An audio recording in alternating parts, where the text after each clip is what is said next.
মাছ ভাজা করছি। এটা মাছের সরষা বাটা করব। এটা বাটা মাছ আছে, এটা বড় বাটা ছিল। এটা মাছের সরষা বাটা করব, দেখতে থাকো বন্ধুরা।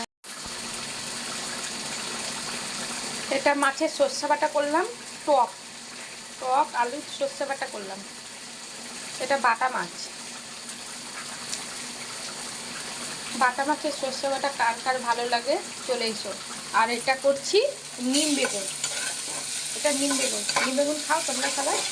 এটা নিম বেগুন।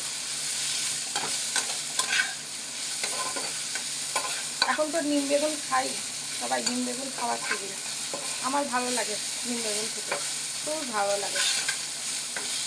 তোমরা খাও নিম বেগুন? কারা কারা খাও তারা কমেন্ট করে বলবে। আমি তো খাই, আমার খুব ভালো লাগে। এটা করছি পটলের লতি।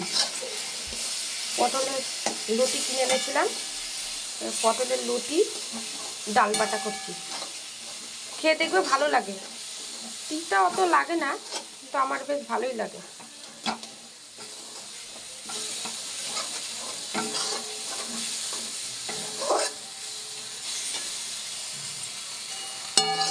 এই বেশি এগুলো গ্রাম বাংলার লোক বেশি খায়, আমার ভালো লাগে পটলের লতি।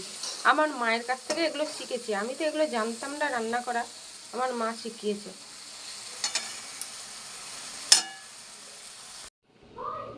এটা করেছি নিম বেগুন, এটা মাছের মাথা দিয়ে করেছি, একটা আলুর সবজি। এটা পটলের লতি করেছি ডাল বাটা, আর এটা মাছের সর্ষে বাটা। যারা যারা খেতে ভালোবাসো তারা চলে এসো আমাদের বাড়িতে।